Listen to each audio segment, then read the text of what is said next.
I'm really excited for this episode because this man is actually the OG when it comes to the coaching space. They have done $2.6 billion in coaching revenue. So all these other guys you hear about, man, this is the next big thing. This guy is killing it. They can't even hold a candle to what this guy has done.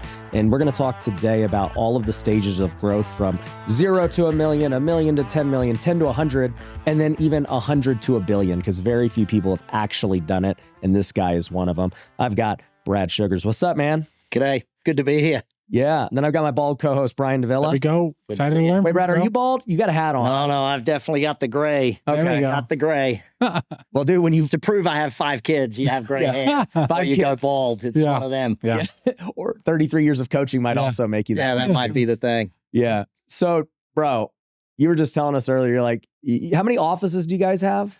Oh, we just topped 1,100. 1,100 offices in like 80-some countries. 85 countries. We just opened in Mongolia. So, yeah. We've been coaching in communist countries, 3 communist countries now for about 8-9 years. Vietnam, obviously, and Can you China. even grow a business in a communist country? Like, they'll never make the same? It's insane how much they love to learn this stuff. You know, you think about where it's around you all the time. And this is where, growing up in Australia, I think I had a distinct advantage because there's not the level of opportunity there is here in the States. Right. And sometimes I notice even with my kids, there's so much opportunity. They're blinded by the fact that they are so lucky to have that level of opportunity. So Right. I think in those communist countries, it's like they're just sucking it up because they're like, they see stuff on social media around the world, and then they're like, I want to be part of that. And Right. yeah. That's crazy. So I can't even fathom that much of being the original guru before even being a guru. Because you've done it also, too, without like all this big social media and brand, right? No, we did it all through regular marketing, obviously. But when I started, we did live seminars, like free live seminars across the world. It wasn't, you didn't have a podcast to put your message out there. You actually had to fly to the city and put 1,000 people in a room and do an actual event sort of thing. So that's basically how we started the whole thing. But how often were you on the road? I learned very quickly that there was the distinct difference between hustle and grind and an actual business. You know, hustle and grind is technically the new stupid. You know, I say that because I lived it. Yeah. I was doing 200 room nights in hotels, 200 flights a year. Right. And thank God I was in my early 20s. Otherwise, I would have, burned myself out. But after 2 years of doing that, I just sat there and went, this is wrong. So my definition of a business became a commercial, profitable enterprise that works without me. Because if I have to be there, I don't have a business, I have a job, and I work for an idiot. So, you are the idiot. Yeah, I was the idiot. You thought you worked for an idiot before you had your own business, and then you started your own business and you worked out, now I know I do, sort of thing.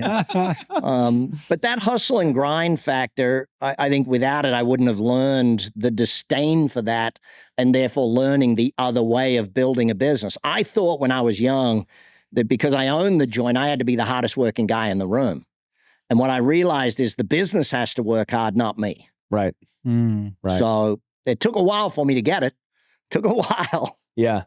So over 30 plus years, I mean, you've traveled the world everywhere, held massive seminars everywhere. Now you guys got offices, locations, teaching people in all these different languages, but the same system. Yeah. Yeah, well, AI now lets me teach in every language instantly. Like anything I put up is in 13 languages instantly, basically. So, that's been a big distinction. But, while there's cultural differences, business is still relatively the same everywhere you go. Yeah. Why do you think, I'm just curious because, we're in this social media world with all these different gurus and people see, I've had Cardone here, I've had Hormozy here, I've had all these guys. And it's like, people get so impressed with these things. And it's like, Alex just had this $100 million launch of, his book and everything else. And I'm like, you did $2.6 billion and launched 1,100 physical offices, not an online book sale, not a, massive, you were talking about these big Zoom freaking things at Worry Studios, which is awesome, right? To see Tony Robbins get on stage in front of 200,000 people is great. But I'm like, bro, opening 1,100 offices in 85 countries, that's infinitely harder and more impressive. Well, it really comes back to what are you trying to build? Right. Every one of us in business has to decide what is we're building. Okay. So I decided when I started that the vision of my company was world abundance through business re-education. So the goal wasn't to just build a great company. It was to build abundance out there in the world and create and save business people, to be honest, because when I first started out, I was in photocopy shops and all of my customers were small business owners. Now, most young people have, what do you mean a photocopy shop? Well, you have a photocopier in your house now. Yeah, but back in the day, you had to go to a store where they owned photocopy machines like Kinko's, FedEx Kinko's back in the day. And so all my customers were small business owners. And I remember at one point I lost a customer and I was thinking, why is that guy not coming in anymore? And so I called him and I found out that he'd gone bankrupt. And it was like and I think I was 20 or 21. And I was like, damn. I didn't realize that could happen, sort of thing. I was lucky enough at age 16, I won the Rotary Youth Leadership Award in my area, which was a thing because I was good at speaking. And then I saw Jim Rohn in my town hall at 16 years of age, and I set the goal of financially retiring at 25. And of course, everyone laughed at me because, you can't possibly do that. And yeah, technically, you're correct. 16-year-old version of me couldn't do that. But what they weren't willing to, or didn't really understand is that I was willing to grow into my goals. And so I sat down in the beginning and said, what is the goal of this business? The goal of this business is to help create abundance all over the world. I don't want to be in one country. I don't want to be the best business coach in Brisbane, Australia. I want to be the best in the world. Right. I want to be the number one in the world. And we've been number one ever since we started because we started the industry. The profession of business coaching didn't exist when I started. So our goal was to be the biggest and the best. And I learned, it was 19 years ago, I learned that Mickey D's was in 119 countries. So our goal's 120. So we're pushing. I want to be in more than McDonald's, sort of thing. So it was like, don't aim for the small mountain, go for Mount Everest. What's the thing that's never been done, and go for that. Go for personal bests. This whole thing, we live in an epidemic of wimpy bullshit goals. I don't know if I'm allowed to speak Australian on your podcast, but the epidemic of wimpy goals around us is beyond. Now, you guys don't see it as much because the people you hang out with have strong goals, but the average business person is a last year plus 10%. The average human being is in negative goals, meaning I don't want to be overweight. They're getting away from a negative. I don't want to work this many hours. I don't want to be broke. I don't want. And level 1 goals are the negative goals, and they might give you you might get maybe a 6 months of motivation by trying to get out of a negative. But once you get out of it, you stop being motivated by it. So the positive side of goal setting, and I was lucky enough, Mr. Rohn taught me this at 16.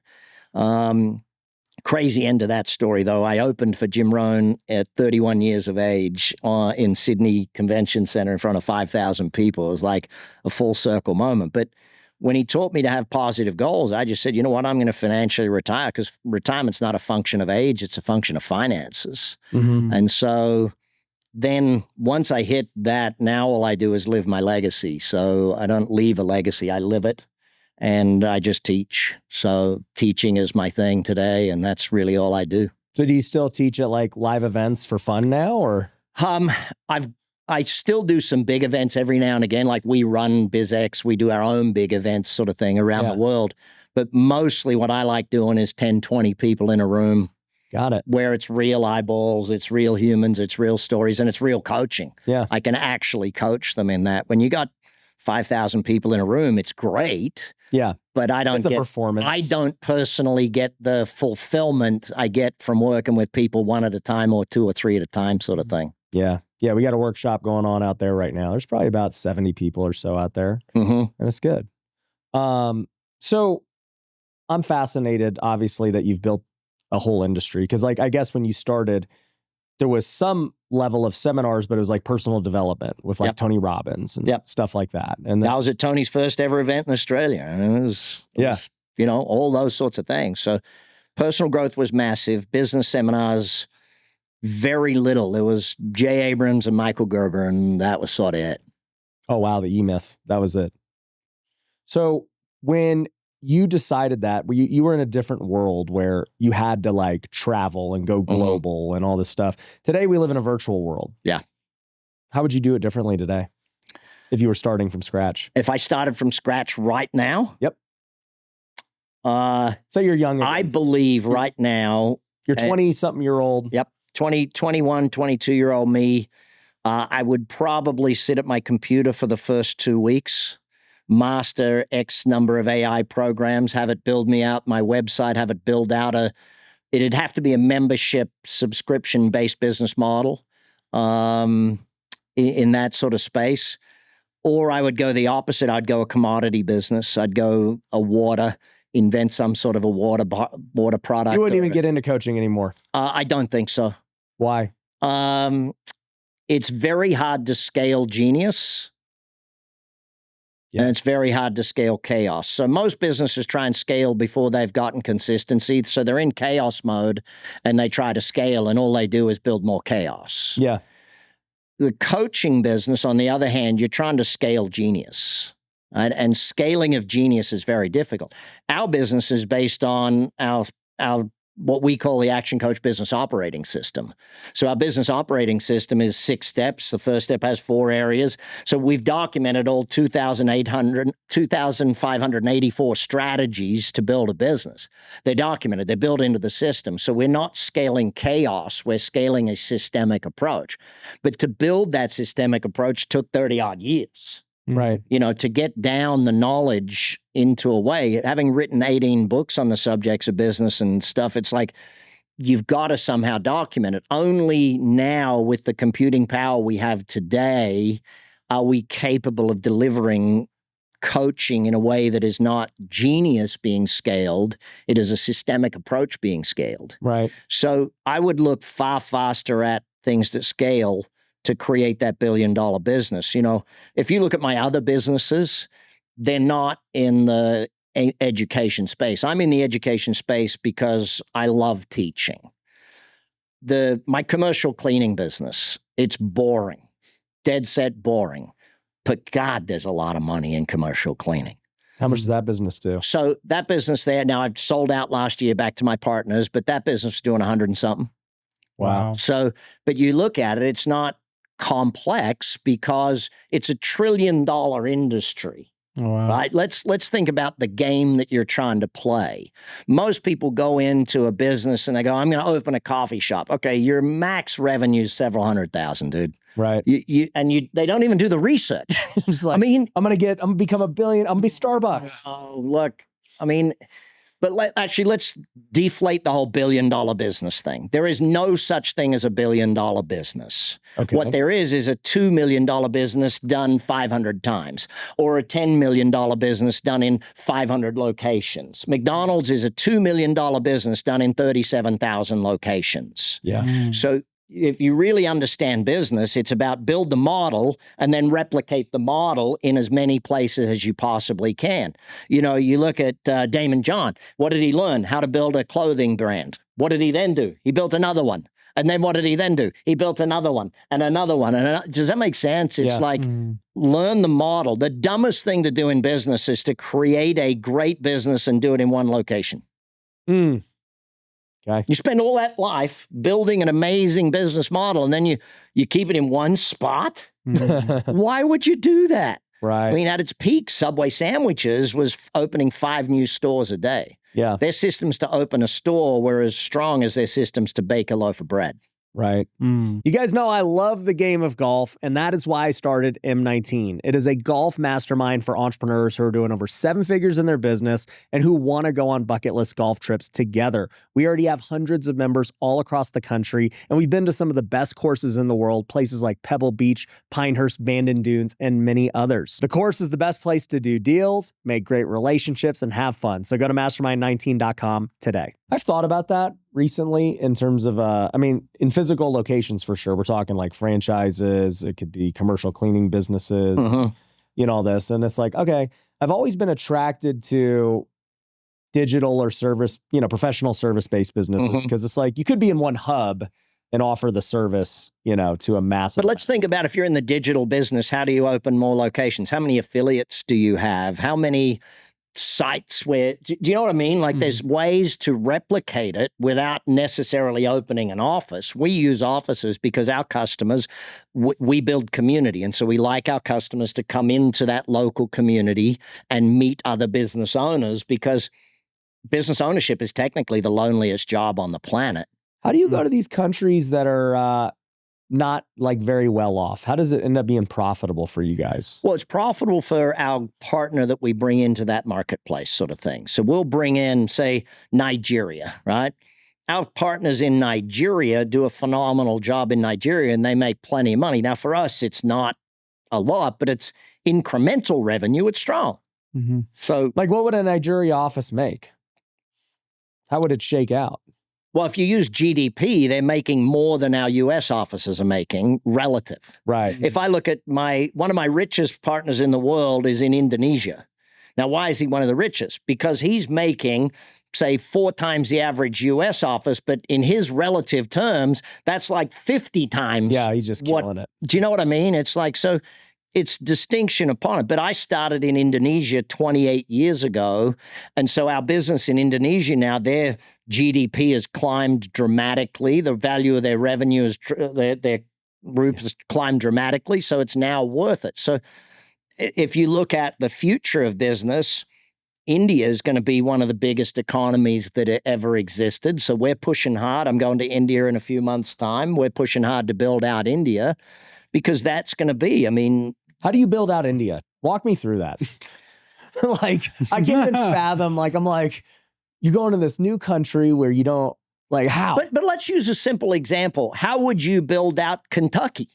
Because going to a new state and going to a new country, there's not a lot of distinction between it. Okay. But I always say to people, the first thing you got to do is just get on a plane. Get on a plane, go to an expo of your industry in that country, walk around and realize just how not different it actually is. Okay. Okay. You know, it's still business. They've still got to get customers. They've still got, like, do they need swimming pools in India? Yeah. Yes. So you sit down and you look at it and you go, if you're in the swimming pool business, you go over and you look around and you start doing it and you do deals and you partner with people and you find the right companies. And it's no different to doing business anywhere else if you're open to it. And I think that was a big advantage of growing up in Australia, where when I was a kid, we had 20 million people population in the entire country. Yeah, you had to leave. We had to go overseas if you wanted to make any decent money, sort of thing. You know, Australia, I think today still only has like 8 or 10 billionaires. There's more than that here in Las Vegas. Yeah. Wow. Yeah. You know, so you've got to look at the population you serve, the size of it, if you want to have that business. You know, when you look at scaling a business, strategy is one of the 5 core disciplines of scaling a business. And if you break strategy down, there's 4 key points. One of them is leverage, which is do the work once, get paid forever. So you have to have a business that gets paid repeat money. Otherwise, you're not going to scale. Right. Second is scalability. The next sale's got to cost less and get easier. If the next sale is harder, your business is, you're not going to scale. The next sale must get easier and cost less than the previous sale. Like, I went into the rental business when I was a young man, renting out fridges, freezers, TVs, brown and white goods, basically. And to rent the first refrigerator out cost us a lot of money, setting up all the systems, building the brand, building the business. But renting out refrigerator number 100 was cheaper and easier. Number 1,000, number 10,000 was way cheaper and way easier than number 1. Yeah. So then you got to also look at the 2 other sides of that, because those first 2 sides help you decide the business model. Most businesses, they look at their product or service first, and they never, ever, ever examine the business model. I'll come back to that. But the 2 other points of strategy is opportunity size, which we've been discussing. If it's not a multi-billion-dollar opportunity, why even start? If there's 10 competitors and the total market size is 20 million, why even bother? You're 2 million cap out, sort of thing. Unless you're one of the number 1 or number 2, why play that game? And the 4th one is called marketability. Does the product or service sell itself? You know, I go back to the commercial cleaning business. How come? It sells itself. I don't need to convince you to clean your office. All I got to convince you to do is do it with me. You got a budget for it. You got that whole thing. But back to the business model. Well, I'll say Action Coach, though, they don't have to buy it. No, but they do. No, I know that. You know, so Action Coach is slightly different to what I would normally go into as an investment business. Which is why you wouldn't start it over today. Correct. But you already have it. But it is my passion and it's what I love. Yeah. You know, it's I not love the greatest the teaching. vehicle based on that criteria. Phenomenal revenues, phenomenal profitability, being in that white collar. You know, our average hourly rate is above that of an accountant and an attorney because of the fact that we add value to a business, you know. But we don't charge by the hour. We productized, which we can get into that subject too. But going back to the business modeling, when you look at a business and you say, okay, what business model are you going to use? And they go, what do you mean? You say, well, are you using a rental business model? Are you going to use licensing, franchising? Are you going to be a commodity? Are you going to be in wholesale? Are you going to be a membership subscription? Are you going to be a royalty-based business? These are all business models. And most people never, ever examine what model they're using, and therefore they don't build a scalable business. My buddy Brian over here has been thinking about starting a whole new business. So I want to start a business right now. him and I both got started in the real estate business, flipping houses, wholesaling houses, all that stuff. And I soon realized it does not meet a lot of the criteria you just explained. It's very difficult to do. Yeah, flipping houses is a real challenge because everyone's individual, everyone's different. Even though it's the same sort of thing, we're building a kitchen, every kitchen's different. Every bedroom, every bathroom, every single one of them. And also, you're doing all of that work for one-time money. Exactly. You know, there is no... Buy and hold. Yeah. Gotta love my buy and holds. Okay. So Brian, you know, he's still doing it. That's his, you know, mainstream of income. I branched into lots of different things. You know, being education, being tax firm, being, you know, I have this golf networking group that's awesome. And I'm like, now as I get older, starting to realize like, oh yeah, that's why like it's great for starting out and from going from 0 to 1 million. It's an awesome business for that. It's like one of the fastest businesses I've seen that can just do that because it's quick, big chunks of money. But yeah, at scale, it's bad. It's just a terrible business at scale. And that's why like guys like Zillow and whoever else can't do it at scale. And we keep getting all these guys who come on who are like telling us about their massive roofing businesses, their massive pest control. You know, we had a guy who sold his pest control to Terminex for hundreds and hundreds of millions. Boring, normal businesses. Yeah. And so he's like, all right, I want to buy one of these just crappy, boring businesses that nobody thinks about, that aren't sexy. Yeah.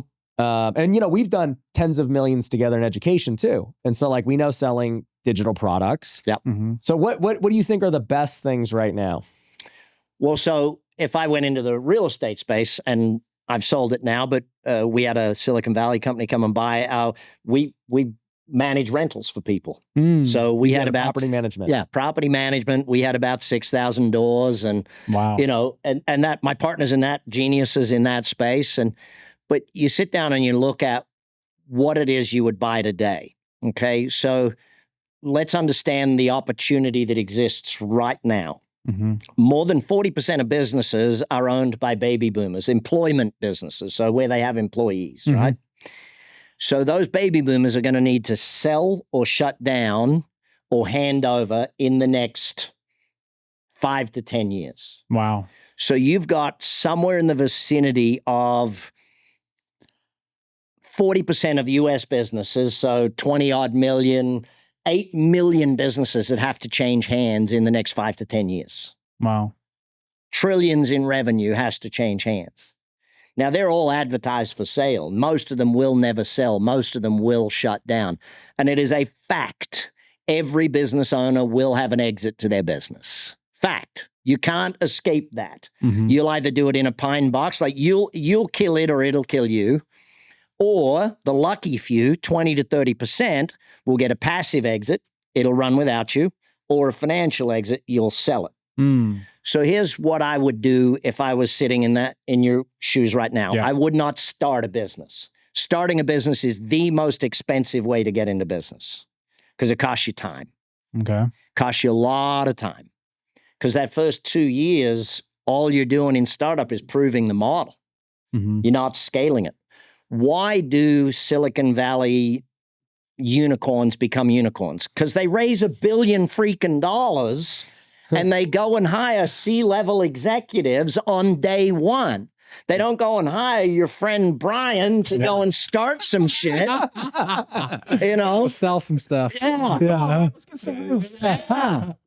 But if you look at the roofing business, 100% I'd go into the roofing. Not so much here in Nevada because basically it's not like the East Coast roofing business type thing where shingles are cut and done. But the electrical business, the aircon business in this town, I would be going to look to buy those businesses, right? Now, when you buy it, you want to do it on vendor finance or owner carries type situation. You've done it in real estate.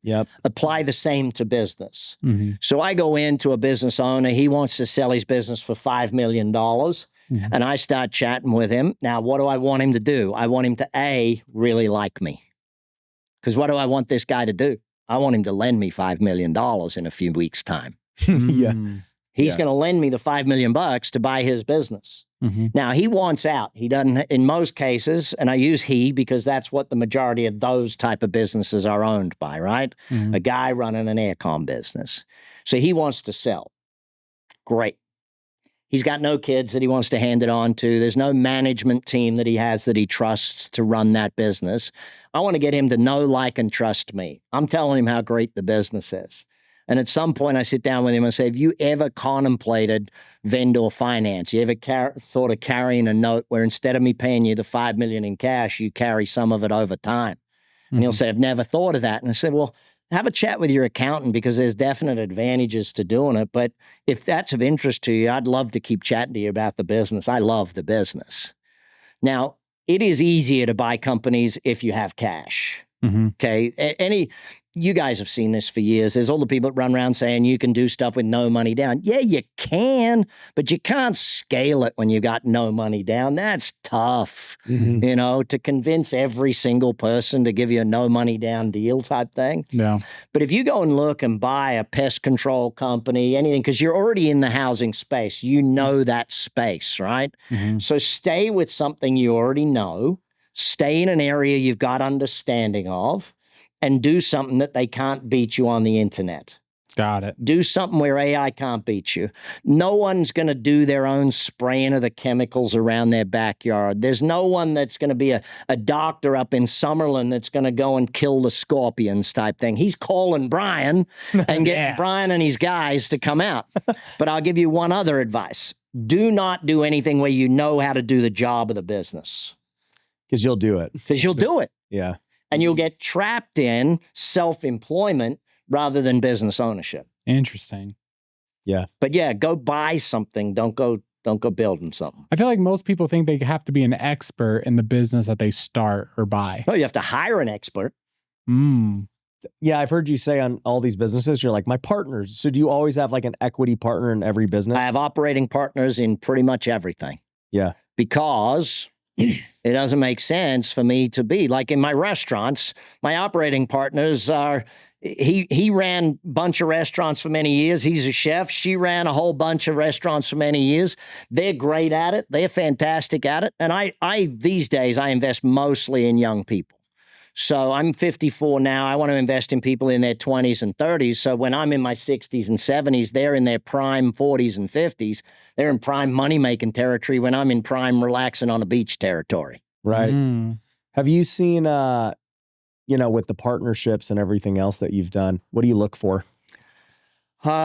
Besides age and youth and all that, hunger? Yeah, they've got to want to work hard. They've got to want to do all that sort of stuff. And anyone that says this generation doesn't want to work has never really met many people in this generation. I think the biggest thing, are they willing to listen? Are they willing to listen? If they're not willing to listen to someone who's done it 40 times before, why bring them into the whole game? You know, I think that's probably the biggest thing. And integrity. Have you made more money from just operating businesses and taking dividends or from exiting? Exiting. There's only one reason to start a business. To exit. To exit. Yeah. That's the only reason to exiting, start. when I say exiting, I'm not talking exiting passively. I'm talking exiting. No, exiting financially. Yeah. Okay. So you got to remember that there's only one real reason. And I learned this as a kid. I'll tell you the story. My dad, when we were young, you had the milkman drop the milk off, right? And people are like, I don't understand why people say it was the milkman that had the kid, because the milkman used to come and drop off milk every day. Well, our milkman was my dad's friend. And we went to his house one day, and this is a guy that, drove a small truck and dropped the milk off every day, ran in a pair of sneaks and a pair of shorts. And and we pull up in front of this big fancy house, and I'm looking at it going, what? I don't understand. Dad, you're an accountant. How does a milkman make more than an accountant? Wow. And of course, my dad took that really well. But when we went inside, he said, son, why don't you ask? So I'm a 7-year-old Australian boy. I have no tact whatsoever. I walk up and go, you're our milkman, right? I said, how did you get to be rich? And he said, son, you don't make money selling milk. You make money selling the milk run. He called the business a milk run. So he would buy a route. He would build up that route. Yeah. And then he would sell it. Now, here's the thing. He would sell it for 5 times earnings. Oh, wow. So every year you're running your business, you make 1 year's earnings, right? Mm-hmm. You sell the business and you say you get 5 times earnings. That year, you just made 6 times earnings in 1 year. Wow, that's smart. So when you think about Elon Musk being the richest guy in the world, how come? Because he exited. His first exit gave him enough money to start the next game. Capitalization is the key to wealth. Explain that. The more you capitalize on your success, the more you've got money to go and leverage up to the next game, the next game, the next game. So you look at the real estate game, right? When I first started in real estate, I was buying apartment buildings that were 25 grand to I think 36 was the highest I paid. So I bought them in an area called Woodridge, Brisbane, Queensland, Australia. And these things, we were buying them just hand over fist and fixing them up. And we didn't flip. We held most of them for about 8 to 10 years. But once I got out of those, they were all about 100 by the time I got out of them. And I didn't do anything under 250. All my deals were nothing under 250. And then eventually we sold out all of those, and then I wouldn't do anything under $1 million. I kept leveraging up to the next level of the game because I capitalized I could move into the next game, the next game, the next game sort of thing. Yeah. And so if you never sell, you never get that chunk of capital that you can then go leverage again into the next game. Yeah. Got it. So selling and capitalizing is what allows you to play that next level, that next game. You're not a fan of holding anything like super long term. Business, real estate. I've kept Action Coach all my life because it's more my passion. I love it, and it's my thing. It's what I want to be known for in the world type thing.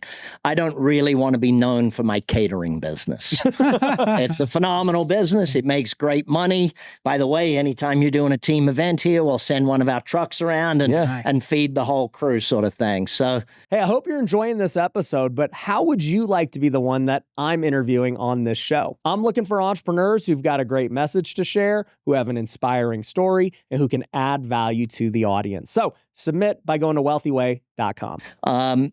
But what I look at is, why do we build a business? So like our restaurant business we just started here, my beer business we just started here. Why am I building a beer company? To sell it. Yeah. Why would you build a restaurant? Isn't that the hardest business? No. You don't think so? Everyone always says it's just a Dude, it's hard if you're not good at it, but so is every business. If you're bad at it, why do most restaurants suck? Because they're started by a chef who has no experience running a business. Right. They don't do the numbers properly. Yeah, it's never going to be profitable. Like, it was just in my restaurants, if we're not running at 50% liquid, I'm down there killing people type thing. Because if you're not selling water and coffee and Coke and beers and wine and stuff, that's where the profit is. The food just gets people to drink more stuff. Yeah. Right? Why do you want salt in your drink? So they have to have more salt in your food. So they have to have more. Do you know what I mean? Like, it's why do you have bar snacks? Why do I have machines in all of our bars? Right. Because at the machine, that guy'll sit there for 4 hours. Yeah, play the slot machine and drink. Yes, they're difficult unless you know what you're doing. Right. You know, I was lucky enough here in Vegas. I got into the restaurant business with, I first started with Michael Morton, who was my partner. And Morty had run so many great restaurants around that, you know, going in with him was just smart. What are the restaurants that you That one was Le Cave at the Wynn. So Okay. it's still there today. Morty wanted to. Yeah, I've been there. Yeah. Wine cellar type The deal. wine cellar, the big Yeah. cave as you walk in, that whole So you thing. guys did that together. Yeah. Yeah, so that's where I started in it. Now we just opened, I don't know if you know the old Crown and Anchor down by the airport. We bought that and gutted it. It's now an Irish pub, so we just opened that a couple of weeks ago. I have the grand opening in a couple of weeks. So, Nice. you know, we do things like that where buying, building, and selling companies is actually the highest return on equity there ever can be. And if you want proof of that, what are the biggest companies in the world doing? Yeah. What is every VC? What is, you know, you look at Berkshire Hathaway, all he's ever done, buy, build, sell. Right. Buys a company, fixes it up. He doesn't necessarily sell it. Because he has a public company, he's selling it To just the shareholders. because just the increase in profitability means the share price goes up. So Right. And would you say, I mean, I kind of know the answer, but for the audience, then selling a business and building businesses is more lucrative than real estate? 100%, but it's also takes work. So real estate is a far more passive asset if you do buy and hold strategy type thing. Business is very rarely a passive strategy. You can get your business to a point where, okay, now we got to go backwards a couple of steps. Okay, let's do that million thing. Yeah. All right. So to your first million, it's about you. You're the guru, you're the hero, you work real hard. It's you and a few helpers. Yeah. So going to your first million is really about you being great at the job of what you're doing. If you want to build your first million as a financial planner, you better be damn good at it type thing. You can't just be okay at it. You got to do great. But what gets you to $1 million will stop you getting to 10 million, because that you being in control. And I always say, you know, going to your first million, you should refer to yourself as a general manager. You're not a CEO. You're not any of those other things. You're a general manager. You're sort of managing your staff type thing, but it all goes through you. Mm-hmm. Well, that gets you to $1 million, but it stops you getting any further. Now, you might push to 2 or 3 under that model, but you're not pushing to 10. So the fact that you were the center of it means you now become the bottleneck to the growth to that next phase. So growing to 10, you now need to build a team of managers around you, and you need to step up to leader. And that's why I like the UK term of managing director. So you're now directing the managers, right? By definition, a manager is someone who'll make decisions without you. They're not going to create without you. They're not going to think of new things, but they can make decisions without you. So you need to build the systems, build the managers, because you remember business is relatively simple on the surface. If you build your people, they'll build your business. You don't build your business. Your job is to build the people. Their job's to build the business. So getting to 10 million, you've got to build the systems. You got to build the people so that you've got a management team. But if you build the right managers, they'll also build the systems. Because getting to 1 million, there's a lot of chaos. But going to 10 million, you got to build in consistency. So consistency becomes the distinctive factor of going from there to there, because you can't scale chaos, you can't scale genius. You're just not going to get there without consistency. Your customers want consistency. The market wants consistency. So that's what you're aiming to build. Business should get more boring as it gets bigger, meaning it just works. So to go to 100 million, then you've got to build a C-level executive team around you. So managers, but you now need to build leaders. Now, some of your managers will step up to leaders, but many of them won't. You'll need to recruit a new CMO because your buddy that was your marketing manager when you had 7 people is not good enough to be your marketing manager when you got 80 people and a $5 million a year marketing budget type thing. So you want that C-level executive. Now, these are leaders, so they don't just make decisions without you, they create without you. So you want creators, you want thinkers, you want people that have that ability to build the business without you. And they've got to have prior experience doing it? Almost always. Yeah. You don't go to Rome and ask for a guide that moved there last week. You want the guy that has lived there all his life type thing. Yeah. If I want a company to grow to 100 million, I'm not hiring a CEO who's only ever run a $2 million a year business. Yeah. I'm going hiring a gal or a guy that's run a $200 million a year business because they know how to do it. But let me be blunt on that. You're hiring someone that's built one, not one that's run one. It's a big difference. Yeah. Building and running are two totally you're different just stepping things. into something that Great you're doing it. chief operating officers that can run things, fantastic. You need a CEO who's a builder, not an operator type thing. So they got to be the rainmaker. Now, what you're doing getting to 100 million is really then building the level of executives that will build out the market. Now, to go to the billion, you've now got to go geographic. You've now got to go different industry. So like, you'll say, like Tillman Fertitta is a great example. He didn't just build one restaurant brand, he built all the different restaurant brands type thing. Yeah. So it's you take a model of what you're really great at and you do that model multiple times or multiple markets or multiple ways type thing. So, you know, if you look at, I mean, the Kardashians are perfect examples of this, where they're great at building a brand, and then they take that brand and put it to any product that they want, basically. So that's the type of thing. So in coming back to thinking about that growth factor of, you know, building the business, I don't really build businesses, I build people. So my CEOs, and this comes back to the business running without me and the passive versus active investment, your job at level 1 is to be the guru, getting to $1 million. Going to level 10, the 10 million, your job's to be the leader and build managers. Going to the level of 100 million, your job's to be the CEO and build C-level executives around you. Your job from 100 to $1 billion is to become the chair of the company. You step out, professionalize management, and you become the coach of the CEO. So I run my businesses in 1 hour a week. I coach my CEO for 1 hour, and the CEO runs the business. I don't run the business. Now, in many of my partnerships, it is that. The CEO is my partner. They're the operating partner. Now, one day I would love for them to hand it off to somebody else, and then they coach the CEO. So you spend an hour in each company just coaching the leader. Yep. Got it. Some of them, it's now every 2 weeks and every month because they've been with me long enough. I don't need to talk to them every week anymore. Yeah. How small is a business too small for you to get involved? No such thing. With Action Coach, we have programs that start at $100 a week. So, I'm talking for you. For me personally, to buy into a business? Because you just started a brand new Irish pub from zero. Yeah, so that one was an interesting story. Young couple that were catering parties at my house. You're like, let's start an Irish pub. And late at night, my wife says, Brad, you should invest in these guys. And I said, sure thing. What do you do?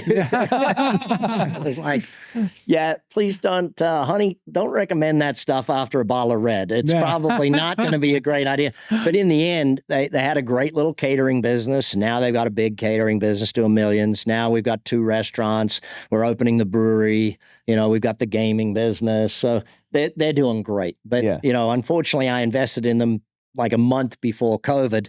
So, but you know, it was great because I was there to help them pivot during COVID and stay alive. Yep.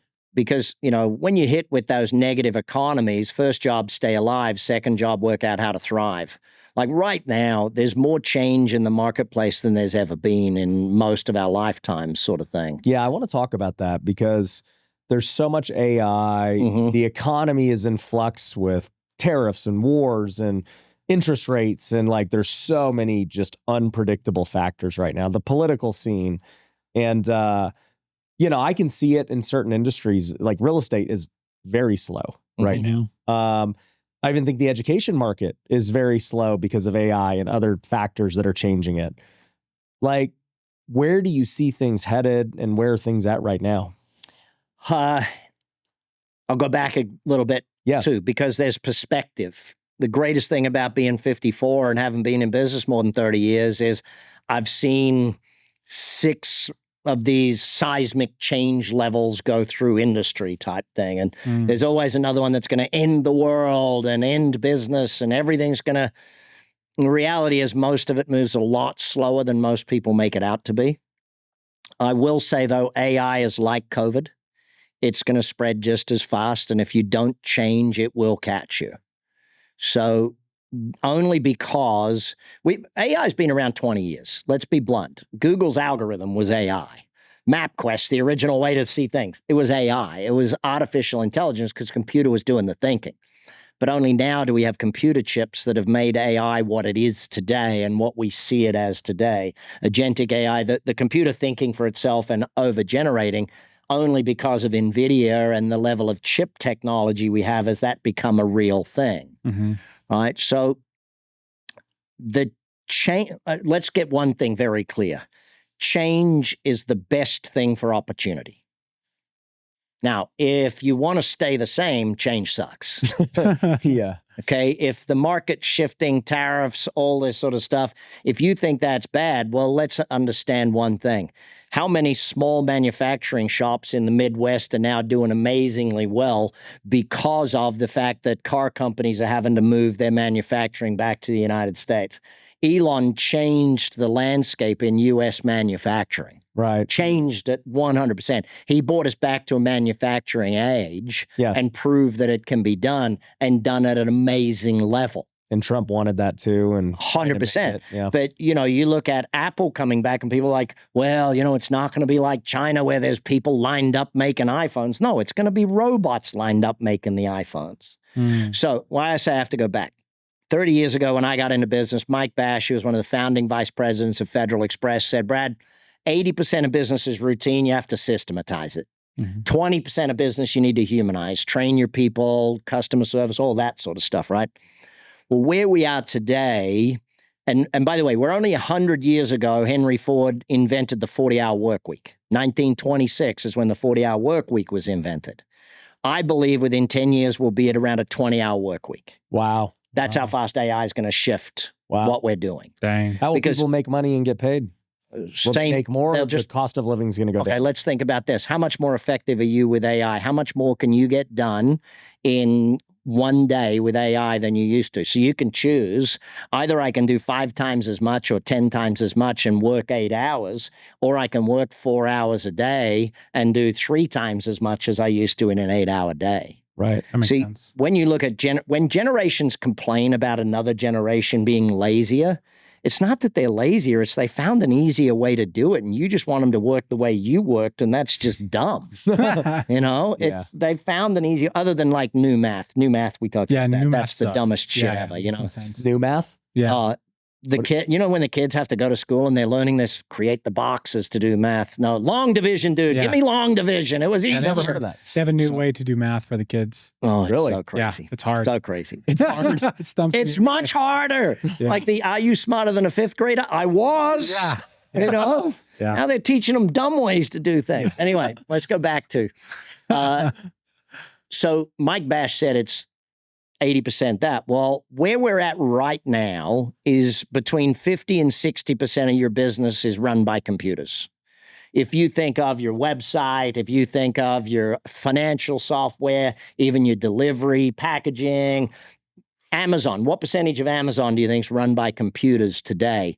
I'm guessing it's at least 60%. If you look at their packaging facilities, they got like 5 or 6 of them across town here in Vegas.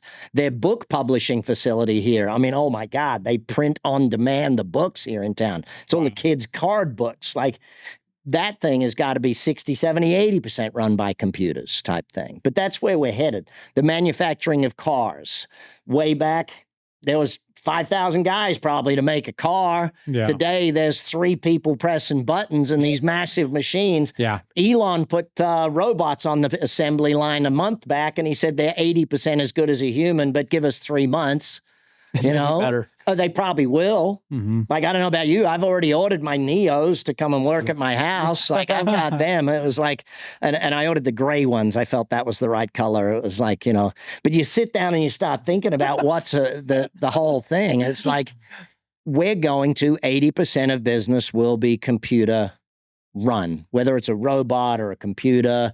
So the biggest advantage you have right now is the human advantage, communication, emotional intelligence, leadership, management. The human skills of being able to relate to a customer are going to be more important now than ever before. Now, let's see how far the humans have come on that other side. 40% of consumers today tell us clearly they do not want to talk to a salesperson ever.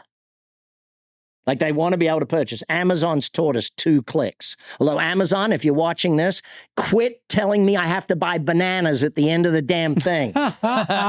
Seriously, that 3rd click is so annoying. Yeah. Like, get rid of that. So we're used to this society. Like, you think about buying a car, right? You don't buy a car, you get, and this is the next statistic, customers want to be between 60 and 80% of the way through a transaction before talking to a salesperson.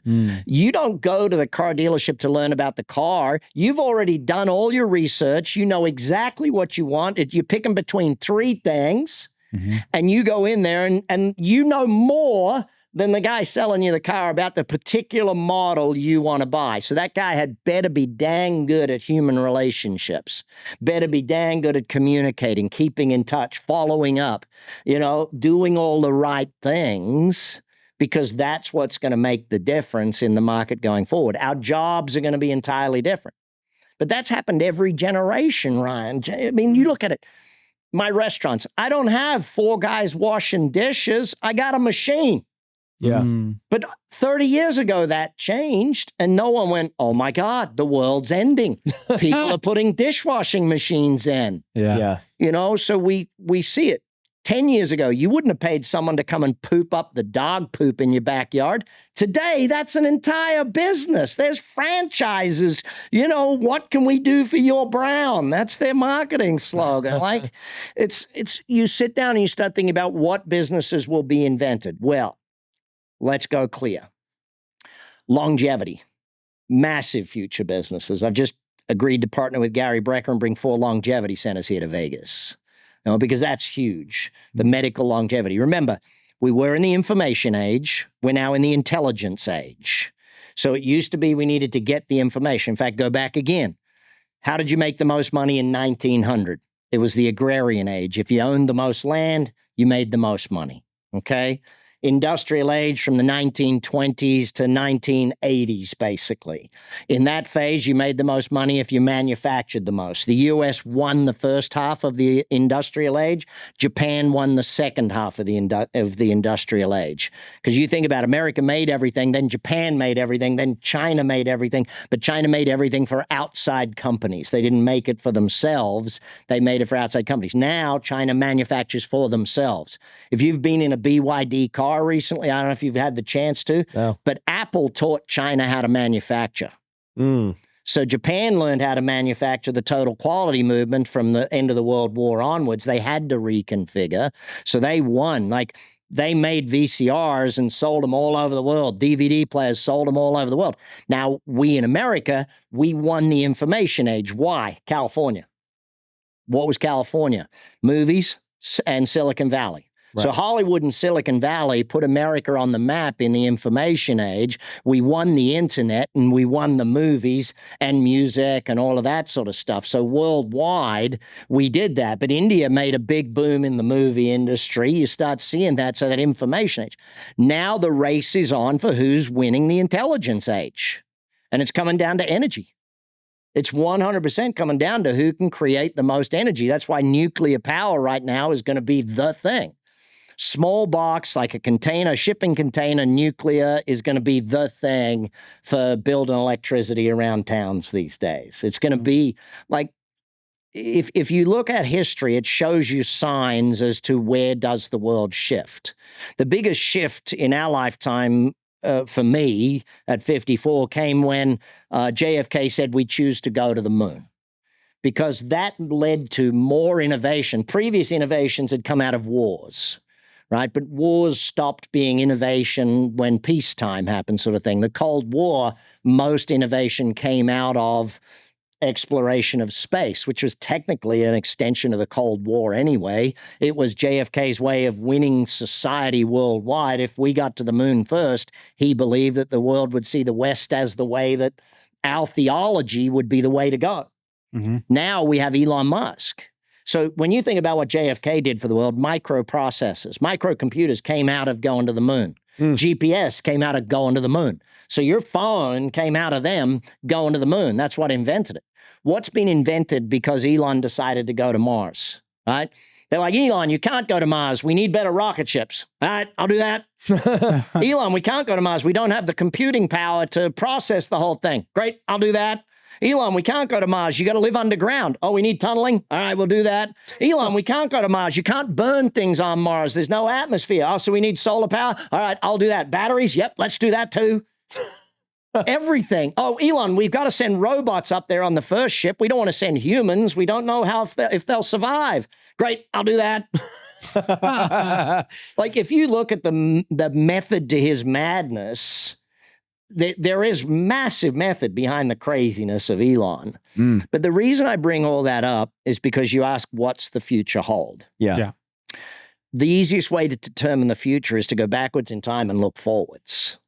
Okay, so if you go backwards in time and look at, we're now in this intelligence age, it's those who make the most use and find the most knowledge will make the most money, sort of thing. So imagine you wanted to create the biggest business in the world right now. What would do that? Curing cancer. Probably one of the biggest businesses in the world. If we could cure cancer, imagine we had access to every piece of research on cancer in the world, every university, every big pharma, and we put that into one AI platform. Gave it to Elon and said, hey, Grok, work this out. Because it's still technically the smartest of all of the AI platforms. Other ones are better usage, but it's the most intelligent. How many days you think before it'll cure cancer type thing? Less than a month. It's got to be. Yeah. You know? So you start thinking about what's the future? It's all about intelligence. And intelligence is about how you prompt that computer to think of the next thing. Yeah. So I give business owners like an AI playbook and just say, run these 4 prompts. Number 1, do this prompt that's a SWOT analysis of your business. When people go to AI and do a SWOT analysis of their business, after about 10 minutes on deep research, they go, holy shit, how did it know all that stuff? You ever want to be blown away? Like, what's the platform you guys use the most? Which one? Chat. You're on Chat? Claude. You're on Claude, all right? I want you to ask Claude, out of everything it knows about you, what are your biggest weaknesses? Okay. Dang. And have it come back and tell you about you. And then if you really want to make yourself upset, ask it, how does this play out for me as a dad? Let's ask. How do these weaknesses play out for me as a husband? I know his biggest weaknesses. What is my biggest weakness based on everything you know about me right now? I was going to say it's his driver.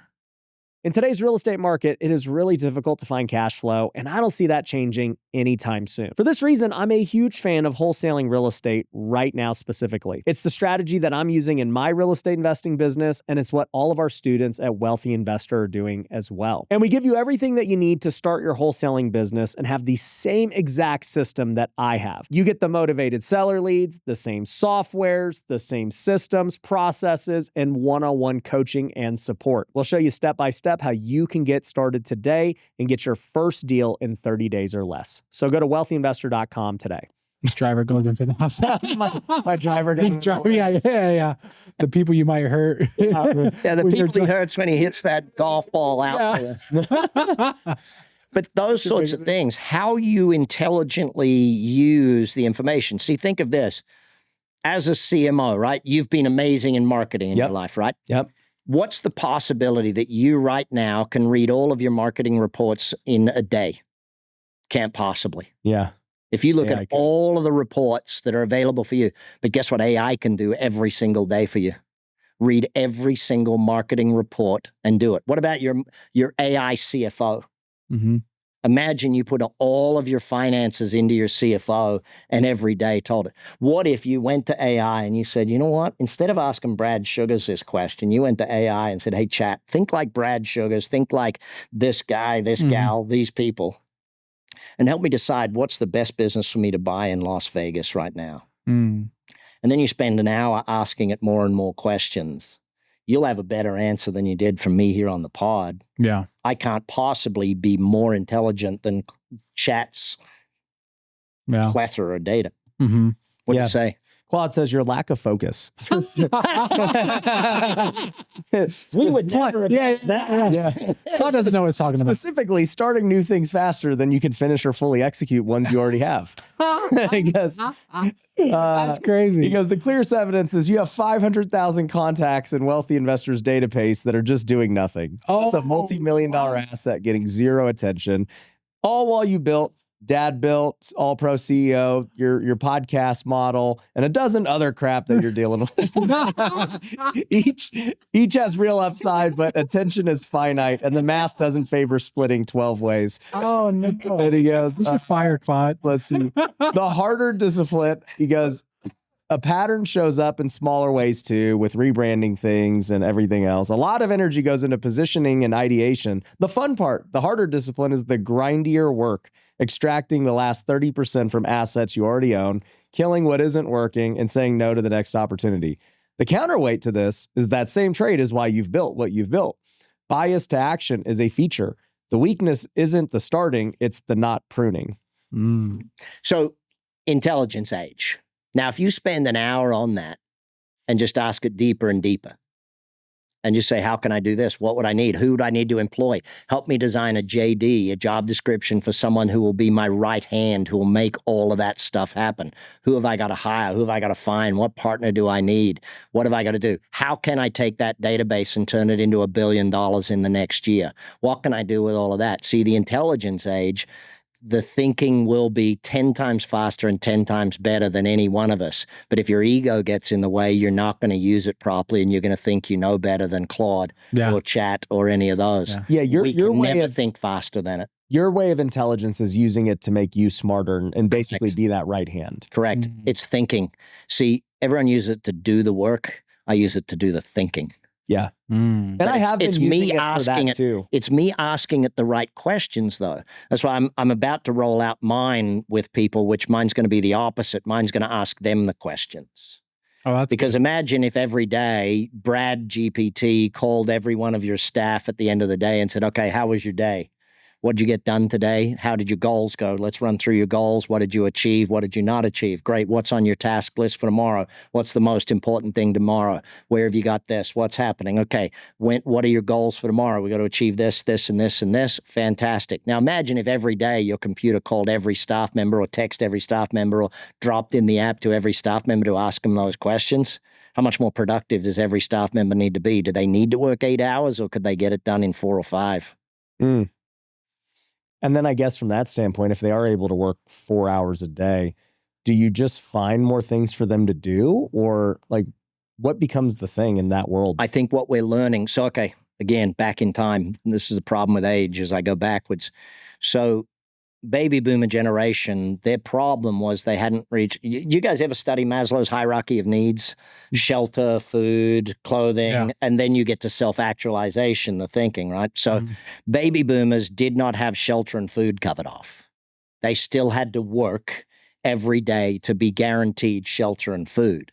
So I'm Gen X. We were the first generation to reach the point where shelter and food became a given in the Western world, okay?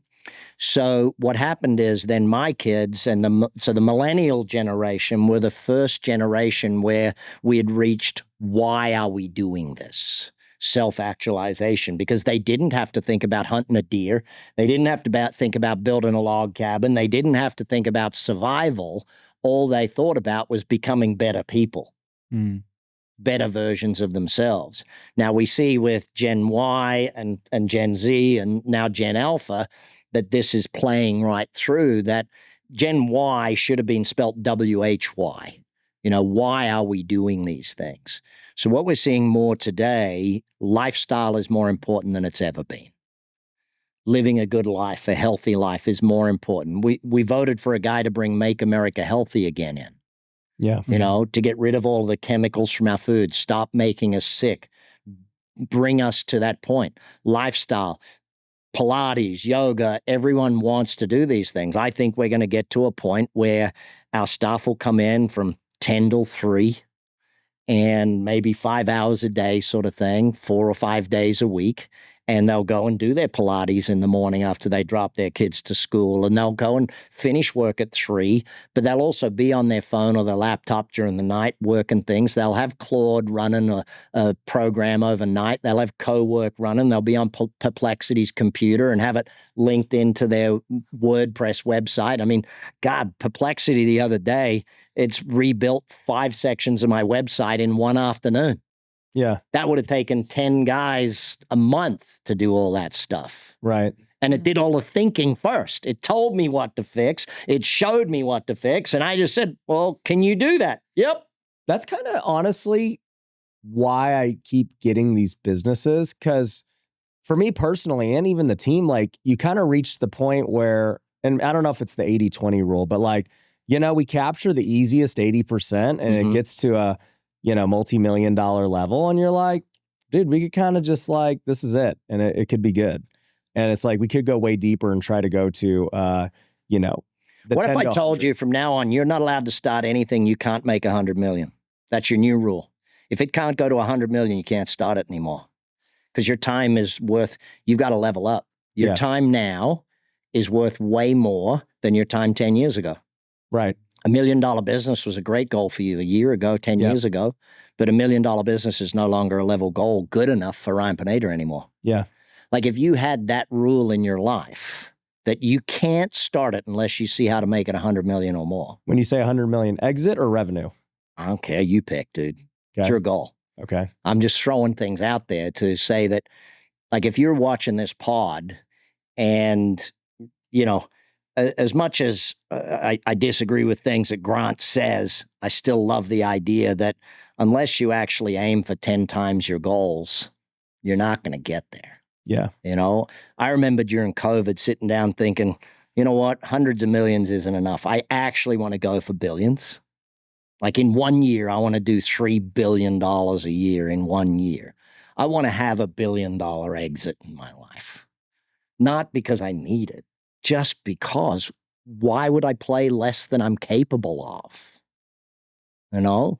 And so what that does when you set that, and I'll tell you the story. I was in London doing a podcast, and you guys ever heard of Jeffrey Gittimer? You know, Jeffrey, the Little Red Book of Selling. He's been in sales for like 40 years type thing. He's probably the OG of sales training.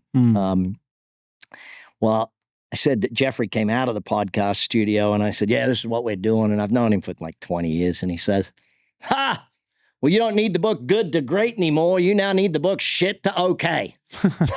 I went, what are you talking about? I said, we're good. We're doing hundreds of millions. Why would it be shit? He goes, well, all of your branding for hundreds of millions is shit when you want to do billions. All your systems are now shit. Everything you've got has to be fully reinvented. And he's right. You disrupt yourself. When Benjamin Hardy wrote the book 10X is easier than 2X, I was like, yeah, that makes sense. And then I try to do it and I go, bullshit. It's not easier. It's actually a lot harder. Because you've got to break everything. Yeah. You got to break all the old ways. You got to stop doing all the old thinking. You got to break everything. Your people have to be 10x'd, the quality and caliber of them. And that's hard when you go and fire someone that's been with you 10, 15 years. And you say to them, listen, I'm not firing you. I'm moving you to the side because I need to bring in someone above you that can handle this next level of growth. And they go, I'm not moving to the side. Well, I'm sorry. We can't get there. We're not getting there with what got us here. Success today tells me you know what used to work. What used to work. Dang. Yeah. That was deep. That is deep. That Yeah. Spend an hour on that one and you'll be like, holy shit. But this is where I go back to the enemy of most goals is one word, how. It cripples. Because people go, I want to do this goal. Well, how do you do that? I don't know. Well, then you can't do it. Yeah. No, the point of a goal, the formula for success is, I break it down to 5 things. Dream, goal, learn, plan, act. So first of all, have a dream. Now for a business, that's a vision, right? What's the vision of the business? And most people don't start a business with a vision. They start it with a number. And that's the problem. If the business doesn't have a vision, how do you inspire and enroll people to join you in that? How do you give people an opportunity? So let's take this brand, your golf brand. Yep. Right? How many centers do you want to have around the world running this? Well, What if we wanted to do it in 100 countries? And what if we wanted 40 groups here in the United States doing it? What if you empowered 140 people around the world to run that same business model, and they could build it to 500 people in each of their markets, and you took 20, 30% of the revenue of 150 people's work rather than 100% of one team's work? You know what I mean? So it's that thought process in my head that is like, okay, if Subway can open 5 stores a day, I can open 150 centers doing the golf around the world. I can have one in South Africa playing all the best courses in South Africa. I can have one in Greece and Italy. I can have one in Portugal and Spain. Probably have 2 in Spain. I can probably have 3 in France. I could probably have, do you know what I mean? Yeah. And you go to and you go to Claude and you go, hey, Claude, how many of these can I open in the world? We need this many members per site. How many can we open in Brazil? How many can we open in India of these things? Like the number of millionaires in India. Ask Claude how many millionaires there are in India, and you'll be blown. It will blow your mind away just how big their economy is, type thing. So it's sitting down and doing that sort of stuff where you come back to what's the business model? Is it a licensed model? Is it an affiliate model? Is it a franchise model? So it's a membership with an affiliate or a membership with a licensee with... Do you know what I mean? Like there's so many different ways to evolve any business into that size of game. It just comes back to challenging yourself to that level of game. And, you know, I love being the coach that challenges people to think, well, why... Once a year, I invite 10 of our clients from around the world to come to Vegas, and I teach them how to write $1 billion business plan. And we sit down over 5 days and we write $1 billion business plan. And as I said before, it's really just finding what is the model business. Okay, so the model business is a $5 million business. Great, let's do that. Like this last year, I had a mom and son business, and they're in the quilting space, online quilting business. How big do you think the online quilting business is in the United States? What would your guess be? Would you guess that it's $5 billion a year? No, you wouldn't. But guess what? It is. Wow. And you sit down and you start thinking of how many people buy this machine and that machine and these things and all of that sort of stuff. It's massive. I had a young guy in there that's in the dredging business. How much do you think dredging is worth? I don't even know what dredging is. Yeah. So, you know, if you go to a port, right, and they've got the silt that washes down the river, that has to be dug out so you can keep the port deep enough for the ships to come in and out. So there's always a business digging the dirt out from the bottom of the thing. You know, there's another multi-billion-dollar business. And so when you bring these people into the room and I sit down and go, okay, let's write $1 billion business plan, and they start, it just blows their mind. Young couple from the UK, they're in the tattooing and piercing business. And the moment I started asking Claude, well, I use GPT mostly, but I'm starting to ask Chat, okay, teach me the piercing business. I start going in and I'm like, oh my God, this is insane. I now want to get into this business type thing. But ultimately, when we look at growing a business and when you look at the person growing the business, I'm reminded of one thing. You might think you're growing the business, but the business is actually growing you. And if you remember that the only way for the business to get better is for you to get better. You keep growing, it keeps growing. The day you stop learning is the day the business stops growing. So I'm thinking through a lot of different things with all the stuff I've done throughout the years and, you know, where to go, right? And I was just thinking, I was like, I'm gonna like crash your guys' $1 billion planning session and be the 11th. And start a new business. Yeah. I'm like 7 new businesses in 1 week. He's going to write $7 billion. I'll be like, look, plans. you said it could just be $100 million businesses. That's how you get to $1 billion. Correct. You know?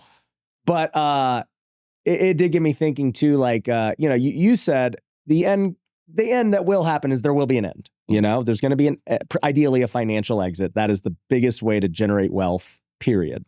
And I've been thinking about that too. And I'm like, okay, like for the people that do that, and even in your case, is it better to, you know, spend the next 5 years building one thing, hoping that that's the thing? And if it's not, you kind of just, you know, waste, or is it, you know, I have 5 partners and eggs in 5 baskets, and I see, what this intelligence age ends up amplifying, and ideally one of the 5 works out?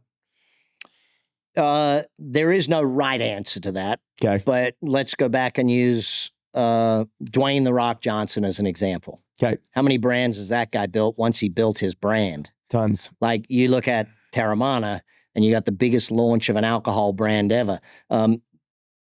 Proper number 12, Conor McGregor. That was a $600 million exit for that business. Right. So there's a lot of those things. There's some things that you can build a lot faster than others. Right. But they were building multiple things. It wasn't just that. Correct. I'm not saying there's one right way and there's one wrong way. Right. There's what works for you. I would doubt that it would keep you interested to have one brand that you built and only one brand. Yes. But there are other people on the planet that if I tried to give them 4 or 5 things to run, they would go insane. Yeah. So naturally, your nature, if I was your coach, is it okay if I coach you for a minute? Of course. If I was your coach, I would naturally tend to you having multiple things. Okay. But I would also look to you having operating partners in all of those entities that bring them to fruition. Okay. I would also look at you having a CFO that is, you need a no person around you. Yeah. So who is your no person? And whether that's a coach or a CFO or someone that says, all right, show me the $100 million business plan and I'll approve that this goes through. I used to do that with my real estate. My dad I literally put my money into a separate bank account that my dad had signatory on. And I could only buy real estate that met all the rules that I documented for myself. I said, Dad, if it meets these rules, I can buy it. If it doesn't, it doesn't. And there was one particular deal I remember sitting there going, but Dad, the numbers on this, it just works. We've got to do this deal. He said, doesn't meet your rules. We're not doing the deal. And it was like, someone's got to be your no person in that particular space. So if I currently have businesses that have no chance there, but they passively run, would you just sell them? Sell them. Okay. Capitalize it up, put the capital into something else. Because even though they're passive, they're still taking mental acuity coming out, right? So you sell that business and you take that capital and do something else. Or you reinvent that business. You go and look at it and go, okay, we got a good base here. If we reinvented this business, imagine COVID hit, we had to totally reinvent this business. How would we reinvent this business so it can be $1 billion opportunity? Throw it at Claude. Say, Claude, if I reinvented this to make it $1 billion opportunity, what would I have to do? And boom, Claude will do the thinking for you. And if Claude goes, nah, can't do it. Yeah. No, Ryan, shut this thing down. Yeah. It's a dead horse. Like, not even I can fix this. Yeah. The all-knowing Claude. Yeah. But that's the thing. It's like, I think that it's easier to, the old saying of hire slow and fire fast? Yeah. Business. Start a business slow and kill a business fast. Talk about that, because a lot of people are scared to kill a business. Well, because your ego's involved. Right. And you think of it as failure. You know what failure is? Keeping doing something stupid. Yeah. So if you want to keep failing, by all means, just keep it. So, funny. Yeah, I like that. We could spend an hour on that, but I don't really need to. It's just, it's reframing what failure is. What about, the future? Because I was reading a New York Times article the other day about the guy who built a one-person billion-dollar business. You saw he got to 500 mil and then he brought his brother in. Yeah, great article. Yeah. And we will have a $1 billion one-person business. Yeah. And so I think about that and I'm like, okay, do you go after opportunities like that seem seemingly easier versus like, you're talking about the C-suite at this level and you got to bring in all these people and you're like, well, if you got the C-suite Claude here, what's possible? I would say, so jump on the billionaires. Yeah, I was going to say, which one is more likely? You have one guy. Jump on the billionaires list. Yeah.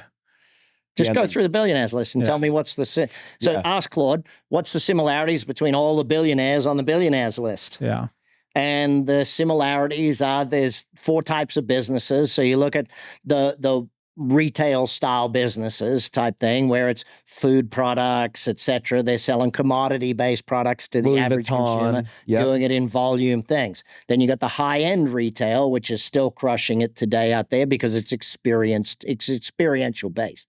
People go to Louis Vuitton to post an Instagram photo more than they go to Louis Vuitton to buy a purse or anything type thing. So you start looking at that. Then you look at the other side of it, the construction businesses that are in that space. There's so many in construction. But like you go into a town, and Vegas is not good for this, but you go to any normal major city where they have a downtown and you look out the window of your hotel and you go, what are the names on the top of all these buildings? Oh, there's banks, there's accounting firms, there's phone companies, and there's insurance companies type things. So financial services is definitely an area to make those sorts of things. So there's more companies doing hundreds of millions in boring everyday products than there are the unicorns on digital The inventions. products. If you go and just look at why do the venture capitalists in Silicon Valley bet on 1,000 losers to get one unicorn? They know what the odds are. And that's even the ones they choose. That's not the million that started up. That's the 1,000 that, with all of their knowledge, they chose that 1,000, and they still know they're only getting one unicorn out of X number. Yeah. Right? So I think there's more money because on my part, I interview people that do 100 million or more a year, right? So yesterday I'm interviewing this amazing young man that did it in a clothing business. Oh, wow. Built an amazing clothing business. What brand? It's called Dixon, Dixxon. Okay. And you take a look at it and you just go, damn, that dude is good at building great products, and he's good. In 13 years, he builds a $100 million clothing brand. Wow. You start that. Then I had an Indian guy in London that built an energy drink in Nigeria. And then he took his energy drink, Bullet Energy, and turned it into Bullet and vodka. And then he sold the whole thing. You start sitting down and you're looking at some of these crazy businesses that get to 100 million, and they're not crazy. They're just boring, normal ass businesses. How much money do you think new products? How much do you think there is in veterinarians taking care of dogs? A lot. Yeah. Right? This is the thing. Yeah. And people are looking for, sell shoes for God's sake. Everyone already buys them. Yeah. There's already a budget for them. I used to joke about that 20 years ago, and then Tony and Andy Shea and Fred go and build Zappos here and turn it into a multi-billion-dollar company and sell it to Amazon for 1 point something. Yeah. Well, you don't have to invent a new product. You have to invent a new way of selling an existing product that makes it easier, faster, and better for the consumer. All Uber did is say, hey, you hate taxis? Great, we'll do it in a better way. I'll tell you the number one thing we learned when I wrote Pulling Profits Out of a Hat. It's the 5 disciplines of scaling or exponential growth. The biggest key to scaling today is removal of humans. How do you remove humans, especially from the sales and buying process?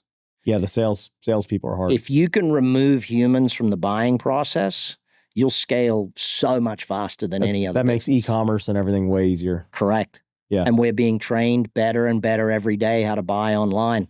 No one would have bought a car online 20 years ago. Today, you go to Tesla, you just buy it. Yeah. I think of that every day is how do you get people to just buy online? Mm-hmm. The better you get at that. And, these days, people are doing all their research online before they speak to someone. And if I go to the average website today, there's nowhere near enough information for me to make a decision to buy their product or service. Mm-hmm. So most companies suck because I can't understand enough about their product to buy it from their website. I have to call a salesperson. And I don't want to. Mm. Amazon's trained me. I don't even want to go to a store. I'll open my phone and see if it's on Amazon 100 times more than I'll actually, I need to go somewhere? But do you think that even with more relationship-driven products and services, like a wealth manager, and I guess insurance is commoditized, people can pick it, but still, I would feel like even life insurance is a little less commoditized, and at the high end, it's definitely that thing. But I still want to read enough about you on your website or watch you on a podcast or get to know enough about you that I'm actually willing to talk to you type thing. Right. You'll show up. And that's where two young guys that I met him because my kid's friends with his kid. And he's like, what should I be doing to build this? And he's in the financial services. I said, well, look at you and your brother. And they're two guys that are like this size, like they're just massive. I said, you guys need a pod. Like put the two of you in front of a camera and start interviewing wealthy people, how they got wealthy. Holy shit, that'll get you more customers than anything you've ever thought of, because the two of them are just characters in and of themselves, and they can't do the marketing, but you can talk to wealthy people about how they got wealthy, and then people watching it go, oh, you must know about wealth. I'll trust you with my money. Yeah. You know? So yeah, the education is a great part of the sales and marketing of today. I bought 2 marketing agencies in the last 5 years just because I saw what they were doing, and I thought, this is phenomenal. I want them to do my stuff, and if they're going to do my stuff, I may as well help them build it to do other people's stuff. So. Well, dude, this has been one of the best pods we've ever done. That was awesome. Yeah. That was the least I've ever spoke, but the most I've ever learned. Yeah. for sure. Yeah, I have nothing. Might be a lesson in that. I have nothing to add. Yeah. I have nothing to do but think and contemplate. I'm going to go home and cry now. If somebody wants to get their business destroyed by you guys, where should they go? We do first 2 weeks of coaching for free for every business. Okay. To see if we like you and you like us. So just jump on actioncoach.com, do that. If you want to just do it easy thing, just jump on my Insta, Bradley Sugars, and DM me the word playbook, and we'll send you how to build your business on a playbook and get you started at least. Damn you. Yeah. With DM you right now. It's funny because I wrote the $1 million playbook, and then the team said, can you write the 10? So I wrote the $10 million playbook, and then I wrote the $100 million playbook. It's really interesting, though. This is a good scientific test. If I run an ad that says you can pick a playbook, which of those 3 playbooks would you guess people pick the most? $1 million. The million. Correct. Yeah. It blows my mind. But literally because that's where they're at. 9% of companies in the States break $1 million. Only 9%. Dang. 4% break 10. 0.3% break 100. Yeah. Yeah. So it's crazy, but they're stuck in that, getting to that first million because they are the business. Yeah. They're really great at their trade or their occupation, but they've never learned to be a business owner. Or that's what they believe they can do. Yeah. They don't believe It's a limiting they can do belief. 100 million. Yeah. Yeah. Like even for me, I'm like, man, 100 million in revenue. That's In that's 1 hard. year. Yeah. In 1 year. I'm like, that's in hard. one business. That's really hard. That's impossible for Ryan. It's not, dude. He's like, I can do 4 for 25. Once you start thinking about it, the golf one, you'll get that to 100 million real fast. Just open 150 there's a big enough sites. TAM for sure. 150 sites around the world, you're done. Yeah. Yeah. What I kept thinking about as you were talking about is like, Each site only has to do $1 million a year. Yeah, I was thinking the only thing that you'd have to do in a lot of these is just capital raise. That seems like a big difference. Well, capital raising speeds up everything. Right. Now, if you use franchising is a methodology of raising capital without having to go and raise capital up You get front. paid to do it. Yeah. Correct. Yeah. So you're not selling the entire company, you're selling a region of the company. I guess at that point, though, to play devil's advocate, okay, so let's say you license or franchise or whatever, and you bring in partners or capital and you dilute yourself, however it looks, right? And so you do get to 100 with all of these sites, but maybe you're 20% at the end of the day. Would it have been better to just have the $20 million business by myself? Ask Elon and Jeff. Yeah, it's better. Because if you look at them, they own what, 8% and 13%? Well, I'm just saying, like, what if 100 million Small was the piece cap? of a massive pie, way better. I'll tell you why. Okay. When you go to sell a business, what's the minimum EBITDA that a VC firm wants to get involved in it? A decent VC firm, not a little play baby one. A decent VC firm is 5 million EBITDA before they want to get involved. Okay. So you want the bigger business because then you get the multiple that allows everyone to really win. Now, the best sell is not a financial sell to a VC firm. The best sell is a strategic sell. You want Callaway to buy that business from you in 5 years' time. Yeah. Right. Because Callaway buys businesses for stupid money. Just ask Topgolf. Yeah. Or Live. Yeah. Want to Live to buy it. Yeah, like what if you had a digital membership-based business, which this is currently, it's not a physical location. We're on pace in year 1 to do anywhere from 7 to 10 million. Mm-hmm. And that's before any renewals. And so renewals would hit the following year. And let's just say it gets to a $20 million business at 7-8 million EBITDA. Now, you did say I could coach you, right? Yeah. All right. So this is your brain fighting, wanting to have partnerships around the world. Right. So great. I've never done it. Correct. I know how to potentially do this other one, right? So that desire to do what you've already done means that the goal is having its impact. Because now the goal says, holy shit, to do that, I've actually got to learn something new. I got to grow into something new. I got to become a different leader.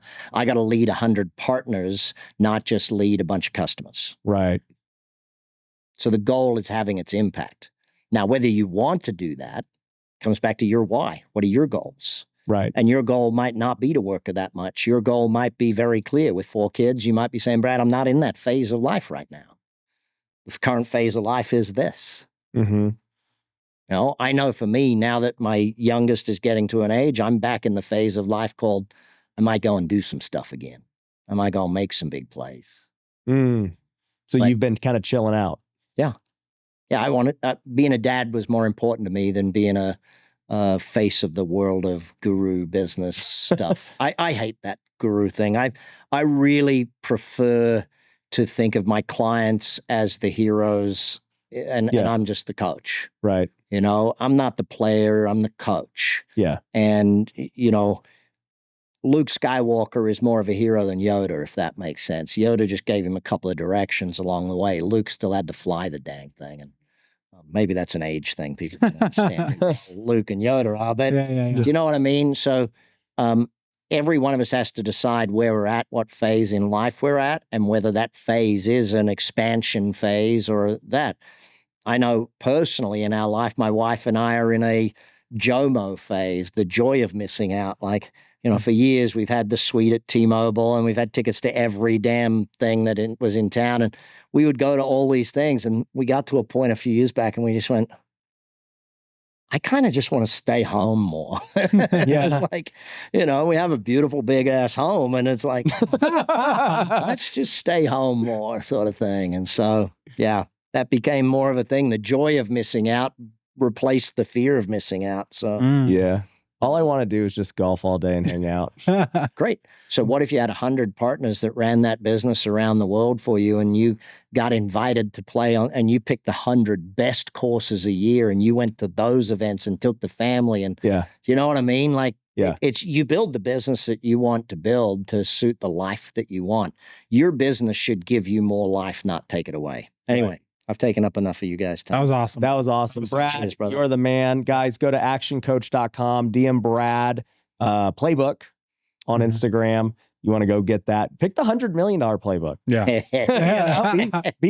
I'm going to pick it. Yeah. So go check it out and appreciate you guys watching. We'll see you later. Peace. Hey, thanks for watching the last episode. If you enjoyed it, make sure you catch the next episode that's playing right now.